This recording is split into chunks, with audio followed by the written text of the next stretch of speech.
Welcome to my YouTube channel R K Anand mathematics. आप सभी का मेरे YouTube channel R K Anand mathematics में हार्दिक स्वागत है। चलिए, ये आपका क्लास 10th का जो ऑब्जेक्टिव है वास्तविक संख्याएं, ये आपका पहला चैप्टर है। आपका पार्ट 1 और पार्ट 2 ये दोनों आपका बना हुआ है। जो वीडियो नहीं देखे हैं वो आप दोनों देख लीजिए। इसमें से हम क्वेश्चन फर्स्ट पार्ट में 1 2 हम 18 क्वेश्चन देखे थे। उसके बाद पार्ट 2 में हम देखे थे 19 से लेकर भरी 35 क्वेश्चन देखे थे। आज हम ये क्वेश्चन, ये जो है ना आपका पार्ट 3 चलने वाला है, ये आपका पार्ट 3 चलने वाला है। चलिए, वीडियो को अंत तक ज़रूर देखें, और अगर आप चैनल पर नए आए हैं तो आप चैनल को सब्सक्राइब कर लें और बेल आइकन को दबा दें। जब भी इस तरह का वीडियो बनाते रहेंगे ये नोटिफिकेशन आपको पहले मिल जाएगी। चलिए क्वेश्चन शुरू करते हैं। आज का पहला क्वेश्चन देखिए, क्वेश्चन दिया हुआ आपका 36 नंबर का, कह रहा 5, 15 और 20 के लॉसो मौसों का अनुपात। देखिए पार्ट टू में आप लोग देखे थे, इसमें भी इस तरह का क्वेश्चन था, लॉस और मौसों। देखिए 5, 15, 20, 5, 15 और 20, इन तीनों का आप पहले लॉसो निकालिए। पहले लॉसो और मौसों का अनुपात निकालना। लॉसो निकालेंगे, 5 से ही खाएगा, 5 का 5, 5 दिया, 15, 5, 20। देखिए गुने कर दिया 12, 12, 5, 60। लॉसो हो गया आपका 60। उसके बाद मौसों देखिए 5, 15 और 20, ये कौन सा पहरा में तीनों चीज़ आता है, आंसर होगा 5। ये हो गया आपका मौसों हो गया 5 और लॉस हो गया आपका 60। 5 का 5, 12, 5, 60, आंसर हो गया 12 रेशियो, आंसर हो गया डी। आगे बढ़ते हैं। अगला क्वेश्चन 37 नंबर, कह रहा किसी पूर्णांक m के लिए सम संख्या का रूप क्या होगा। देखिए सम संख्या का रूप क्या होगा, सम संख्या जानते करते हैं जिसमें 2 से भाग लगे, है ना, जो 2 से कट जाए, 2 होगा, 4 होगा, 6 होगा, 8 होगा, 10, ये जो है ना सब सम संख्या है। अब इसका जो है ना रूप किस तरह होगा। देखिए सम संख्या का रूप देखिए m+2, ये तो नहीं होगा, 2m+1, 1 नहीं जोड़ेंगे, गलत होगा, आंसर होगा यही आपका सी, 2m। ये जो है ना आपका पार्ट 2 में भी था इस तरह क्वेश्चन। 19 में देखिए क्वेश्चन पूछा गया है। 38 नंबर क्वेश्चन देखिए, पी और क्यों दो अभाज्य संख्या हैं। देखिए दो पी और क्यों अभाज्य संख्या, उनका मौसो बताइए। ये जानते हैं अभाज्य संख्याओं का मौसो 1 होता है। कोई भी दो अभाज्य संख्या लीजिए। सबसे छोटी अभाज्य संख्या आपका 2 है, 3 है, 5, 7 होगा, 11 हो, 9 नहीं होगा, 11 होगा, 13 होगा। कोई भी 2 को उठाइए, इसी 2 को उठाइए, 5, 7 को, तो 5 का गुणनखंड आपका 5 × 1 होगा कि नहीं होगा बताइए। 5 का गुणनखंड कीजिए, करेंगे तो 5 का 5, 5 गुना 1। उसके बाद 7 का गुणनखंड करेंगे तो ये भी × 7 × 1, तो बहुत सौ होता है जो दोनों मिले थे, आंसर हो गया 1। तो ये डी ऑप्शन हो गया। अगला बढ़ते हैं अगले क्वेश्चन को। देखिए क्वेश्चन 39 नंबर का आपका दिया हुआ है, कह रहा 0 और 50 के बीच विषम संख्या बताइए। कह रहा 0 और 50 के बीच में कितने विषम संख्या होंगी। देखिए विषम संख्या वह है जिसमें 2 से पूरी भाग ना लगे, तो वो आपका विषम संख्या होगा। विषम संख्या आपका होगा 1, 3 होगा, 5 होगा, 7 होगा। इस तरह करते करते ये कुल मिला के 49 हो गया। तो कह रहा है इसमें कुल कितनी विषम संख्या होगी। तो बहुत आसान है। देखिए 0 और 50 के बीच में या कुल कितने विषम संख्या है, तो 25 वो होगा सम संख्या, 25 होगा आपका सम संख्या, और 25 आपका कितना होगा विषम संख्या। सम और विषम ये दोनों मिलकर क्या बन जाएगा, प्राकृत संख्या। अब यहाँ पर ध्यान दीजिएगा, कह रहे कि इसमें विषम संख्या कितनी है 0 और 50 के बीच में, तो आंसर होगा आपका 25। तो आंसर हो गया आपका 25, बी ऑप्शन हो गया। अगले क्वेश्चन की तरफ बढ़ते हैं। देखिए 40 का आपका कहना है कि निम्न में कौन अपरिमेय संख्या नहीं है, यानी अपरिमेय संख्या को चुनना है, अपरिमेय संख्या नहीं है वो ये चुनना है, यानी ये बताना निम्न में कौन अपरिमेय संख्या नहीं। देखिए 64 का वर्गमूल 8 हो जाता है और 81 वर्गमूल 9, ये तो परिमेय संख्या है। तो यहाँ पर ना कौन अपरिमेय संख्या नहीं है, तो यही होगा पहला ही ऑप्शन, क्योंकि देखिए दोनों का वर्गमूल निकल रहा है। 64 का वर्गमूल 8 हो जाएगा उसके बाद 81 वर्गमूल 9। देखिए ये तो परिमेय हो जाएगा, ये परिमेय संख्या होगा। हमें चुनना कौन अपरिमेय नहीं है, तो अपरिमेय नहीं है मतलब यही हो गया आपका। ये आपका क्या है अपरिमेय है, यह भी आपका अपरिमेय नहीं होगा। हमें चुनना कौन नहीं है, ये भी नहीं होगा, आंसर होगा ए। 42 का कह रहा है निम्नलिखित में किसका दशमलव प्रतिशत शांत है। देखिए शांत होने के लिए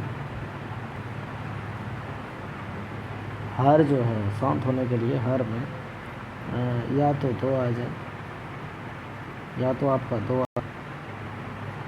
या तो आपका 5 टू दी पावर n, ये आना चाहिए हर में।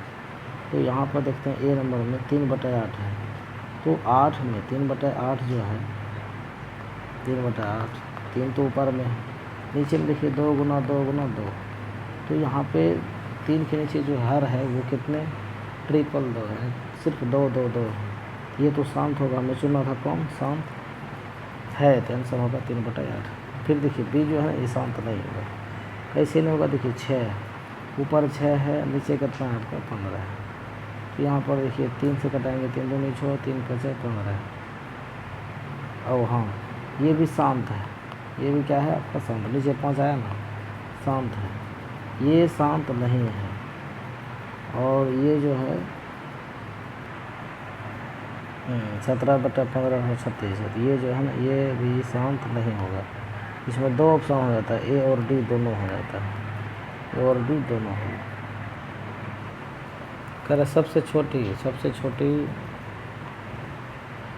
अभाज्य संख्या और सबसे छोटी भाज्य संख्या का गुणनफल। सबसे छोटी अभाज्य संख्या आपका 2, उसके बाद सबसे छोटी भाज्य संख्या भी आपका 2, दोनों कोनों पर 4 हो, गुणनफल 4 हो गया, तो ये आपका 4 डी ऑप्शन हो गया। देखिए 19 में इस तरह क्वेश्चन पूछ, सब प्रीवियस ईयर क्वेश्चन है, इसी तरह क्वेश्चन एग्जाम में पूछा जाता है। आगे बढ़ते हैं, अगला क्वेश्चन है 44 नंबर में। कह रहा है कि 2 संख्याएँ दिया हुआ है, एक आपका ए और 18 का लॉस हो जो 36 है, मौसम आपका 2 है, तो ए का मान बताइए। बहुत आसान है, देखिए ध्यान से देखिए आप यहाँ जो है ना 2 संख्या दिया, यानी पहली संख्या जो है आपका ए है, पहली संख्या आपका ए है और दूसरी संख्या आपका 18 है, ये दिमाग होना चाहिए। लॉस भी दिया, यानी एलसीएम भी आपका कितना दिया है, एलसीएम जो दिया है वो आपका दिया है 36, एलसीएम आपका 36 दिया है। मॉस यानी एचसीएफ भी दिया है आपका कितना, एचसीएफ दिया 2। तो हमें कह रहा है ए बात है, ए जो यहाँ पर ये पहली संख्या ही नहीं बताइए, ए यहाँ पहली संख्या काम कर रहा है, तो ए बराबर सूत्र क्या होगा, यानी पहली संख्या बराबर, ए यहाँ पहली संख्या का काम कर रहा है, तो पहली संख्या बराबर सूत्र आप जानवे करते हैं। पहली संख्या अगर पूछा जाए ये हो जाएगा एचसीएफ इंटू एलसीएम,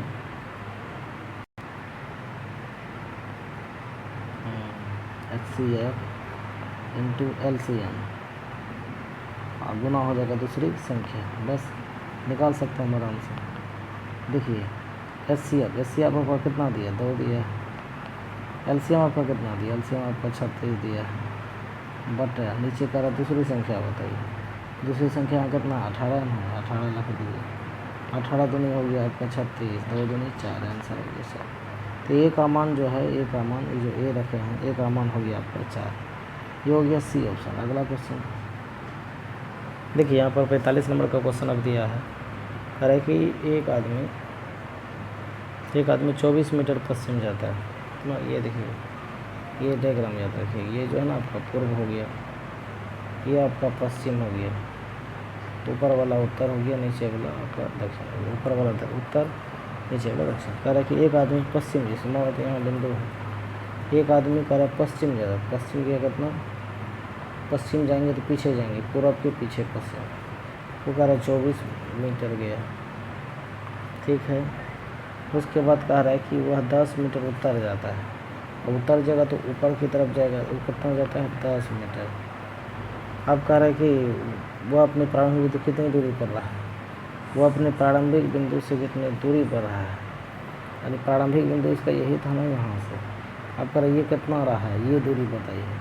देखिए आराम से हम निकाल सकते हैं ये दूरी कितना है, समझिएगा। ये आपका 24 दिया हुआ है, ये आपका 10 दिया है, इसमें ट्रिपलेट पढ़ाए थे, याद होगी आपको, 5 12 13, 5 12 13। देखिए ये जो है ना ऑब्जेक्टिव के लिए ज़बरदस्त है, ट्रिपलेट याद रखिए, 5 12 13। अब देखिए यहाँ पर ध्यान लगाइए, 12 का दुगुना क्या है कि नहीं बताइए, 12 का दुगुना क्या है, यहाँ जो है ना 5 का दुगुना किया है, 5 का गुना 2 किया है, तो 5 दूनी 10 यहाँ हो गया ये आपका परपेंडिकुलर। बेस आपका कितना है 12 दूनी 24। तो अगला क्या होगा बताइए, दिमाग लगाइए।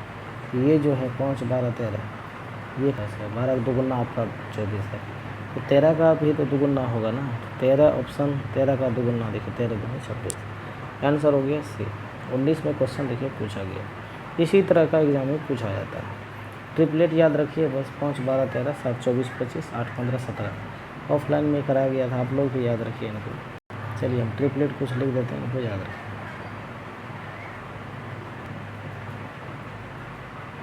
पहले याद रखिए इसमें ट्रिपलेट पहले ये बोला 3 4 5 7 24 25 8 15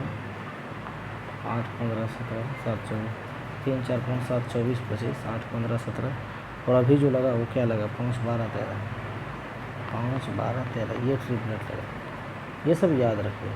देखिए बिना बनेले अब बन जाएगा आपको, बिना कुछ किए। फिर देखिए कह रहा 25 मीटर पश्चिम गए, तो ये मतलब बिंदु ऐसे 25 मीटर पश्चिम चला गया, यहाँ लिख दिया 24 मीटर, सॉरी 24 मीटर पश्चिम गया। उसके बाद कह रहा है 10 मीटर उत्तर गए, 10 मीटर उत्तर गई, 10 होगी। कह रहे ये कितना होगा, दिमाग लगाइए। 12 इसका आधा कर दीजिए, इसका आधा 12 है, इसका आधा 5 है, देखिए 5 12 है, तो ये 13 हो, 13 का दुगुना देखिए 26। आंसर बिना बनेले बनेगा। बस ट्रिपलेट खाली याद रखिए। इस तरह का क्वेश्चन देखते ही बना लेना। आगे बढ़ते हैं। 46 नंबर क्वेश्चन देखिए क्या कह रहा है। 3.27 है और दोनों पे रख रहे हैं। कह रहा है ये क्या है, पूर्णांक है, परिमेय संख्या है, प्राकृत संख्या है, अपरिमेय संख्या है, या क्या है अपरिमेय संख्या। इसे पी/क्यू के रूप में इसे नहीं लिख सकते हैं। तो जैसे यहाँ देखिए 3.27 है, 3.27 पर डेफिनेट लगा, इसका मतलब 27 ऐसे ऐसे आते जाएगा, बार बार आएगा 27 दो ना, 3.27 आते जाएगा, इसलिए 3.27 के ऊपर में ये डेफिनेट, इसका मतलब यही 27 आते हैं। तो ये कभी कटने मतलब पी/क्यू के रूप में हम नहीं लिख सकते, इसलिए अपरिमेय संख्या होगी। 47 नंबर क्वेश्चन इसमें देखिए क्या दिया, 47 नंबर क्वेश्चन देखिए दिया है 6/15, 6/15 है, इसका का दशमलव प्रसारक होगा। देखिए 6 ऊपर में नीचे 15 उतरिए, 3 गुना 5 होगा, लेकिन ये देखिए कट भी रहा है, 3 दूनी 6, तो हो गया 2/5। नीचे ध्यान रखना, नीचे अगर 5 आ जाए या सिर्फ 2 आ जाए या दोनों आ जाए, वही क्या होंगे, नीचे 2 या 5 आ जाए तो वो क्या होंगे, शांत होगा। और 2 5 के अलावा अगर कोई ओभा संख्या आ जाए तो वो क्या होंगे, अशांत। ये आंसर होगा आपका ए।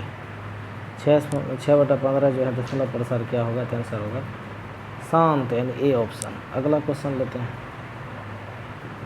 देखिए आपका 48 नंबर क्वेश्चन दिया हुआ है यहाँ पर,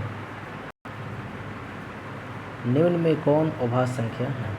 अभाज्य संख्या वो है जिसमें 1 से और स्वयं से भाग लगे। 8 तो नहीं होगा, 9 भी नहीं होगा, उसके बाद 11 होगा, इसमें 15 नहीं होगा, यानी वे संख्या इसमें 1 से और स्वयं से भाग लगे, तो बाकी किसी से भाग ना लगे, तो आंसर हो गया आपका सही। अगला क्वेश्चन 49 का 49 का देखते हैं। करें कि कौन संख्या अपरिमेय है। देखिए अपरिमेय संख्या कौन होता है, इसका पूरी वर्गमूल निकल रहा है, ये अपरिमेय नहीं बल्कि परिमेय संख्या है। 1 का वर्गमूल और 81 का वर्गमूल यानी 1/9, ये क्या होगा, परिमेय। ये क्या हो गया आपका, परिमेय हो गया। हमें चुनना कौन अपरिमेय, ये और बी भी ऑप्शन नहीं है। हाँ यहाँ सी का देखिए, सी का सी में देखिए 3 का जो है ना पूरा वर्गमूल नहीं निकलता है, 5 का भी नहीं निकलता है। आंसर हो गया आपका सी, ये आपका हो गया √3/5। तो ये भी डी ऑप्शन नहीं होगा, क्योंकि 49 का वर्गमूल निकल रहा है। 50 में देखिए क्या कर रहा है, 4 - √3 है, क्या है बड़े पड़े में, ये तो नहीं होगा, परिमेय नहीं होगा, तो आंसर क्या होगा, अपरिमेय संख्या है। 51 का 2 और 2.5 के बीच में अपरिमेय संख्या है। देखिए कह रहे 2 और 2.5 के बीच, 2 और 2.5 के बीच कह रहे कौन सी परिमेय संख्या, √11 है। अब √11 बराबर बताइए कितना होता है, रूट 5 बराबर बताइए। उसके बाद है रूट 22.5। उसके बाद डी नंबर दिया है 12.5। किसका कौन आएगा बीच में, ये पूछा है। देखिए 11 का अगर वर्गमूल निकालते हैं तो ये भी देखिए 3 से नहीं, 3 या 9, हाँ 3 से नहीं, 3 तो ज़्यादा हो गया, तो ये ऑप्शन नहीं है। रूट 5 का वर्गमूल देखिए कितना होता है, रूट का वर्गमूल आपका 2 पॉइंट समथिंग आता है। तो ये जो है आपका ये आ जाएगा 2 और 2.5 के बीच में। तो आंसर हो गया आपका ये बी, 2 और 2.5 के बीच में कौन सा अपरिमेय संख्या। फिर देखिए कि 22 मतलब कितना है आपका 5 है, तो ये इनके बीच में नहीं आएगा, 2 और 2.5 के बीच में ये नहीं आएगा। तो आंसर होगा यही रूट 5, यही अभाज्य संख्या आएगा। 52 नंबर का सवाल ज़बरदस्त है। देखिए ये 52 नंबर का सवाल है, ये पूछा भी गया 18 में। चलो चलिए क्वेश्चन लेते हैं। करें 6, यहाँ पर देखिए दिया है 6x⁴y।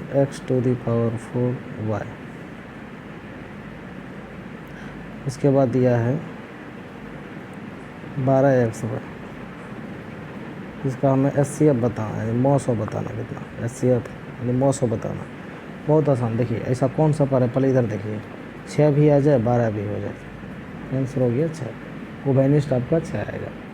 उसके बाद देखिए x⁴ है, यहाँ x⁴1, तो कॉमन कितना आएगा, x है। y दोनों में है तो y आएगा ही। तो ये हो गया आपका 6xy, यानी हाँ इसी तरह पहले 6 बार लघु मौसो निकाले तो ये वाला हो गया 6। x पर 4 है, x यहाँ 1 है, तो ये दोनों में क्या कॉमन आ रहे थे, के को x आएगा, y दोनों में आता है, एगो ले लिए, तो आंसर हो गया 6xy। अगला क्वेश्चन डी हो गया आपका 52 का 53। देखिए कर 64 के वर्गमूल को 64 के घनमूल से भाग देने पर मान बताएं। 18 क्वेश्चन है, ज़बरदस्त क्वेश्चन। कह रहा है यहाँ 64 के वर्गमूल को, तो 64 का जो वर्गमूल होगा वो आपका कितना होगा बताइए। 64 का मूल 8 होगा ना, कभी 60 को 64 के घनमूल। अब 64 के घनमूल निकाल लेते हैं। तो देखिए ये 8 क्लास में पढ़े होंगे। 64 का वर्गमूल हो गया 8, लेकिन 64 का घनमूल होगा ना तो वो होगा आपका 4। घनमूल निकालने आपको आना चाहिए। जैसे यहाँ देखिए 64 है तो हम 4 गुना 4 कह सकते हैं, और 3 गो में एगो निकल गया, ये हो गया घनमूल। वर्गमूल में तो जोड़ा लगेगा 8 8 64, तो वर्गमूल हो गया आपका 64। 64 के वर्गमूल के, हाँ 64 के वर्गमूल को यानी 8 आया, 64 का वर्गमूल 8 को कह रहा है कि 64 के घनमूल से, 64 का घनमूल आया 4 से भाग देने पर मान बताएं। तो भाग देंगे 4 दूनी 8, यानी ये हो गया आपका 2, बी ऑप्शन हो गया। अगला क्वेश्चन 2 नंबर का देखिए क्वेश्चन दिया हुआ आपका यहाँ पर, कह रहा है कि रूट 10 इंटू रूट 15 कह रहा है किसके बराबर होगा। बहुत आसान, अंदर वाला अंदर एक गुना होगा। 18 क्वेश्चन है, अंदर वाला अंदर एक गुना होगा, यानी 10 गुना 15। अंदर वाला अंदर, बाहर वाला बाहर, अंदर इन गुना कर देते हैं। गुना नहीं करेंगे बल्कि इसको तोड़ देते हैं। 10 को तोड़ेंगे तो एगो 2 आएगा, एगो 5 आएगा। अब 15 को तोड़ेंगे तो एगो 5 आएगा, एगो कितना आएगा 3 आएगा। और जानबे करते हैं आप ये 3 है, तो 2 को 5 में एगो 5 निकल गया, अंदर क्या बच गया 2।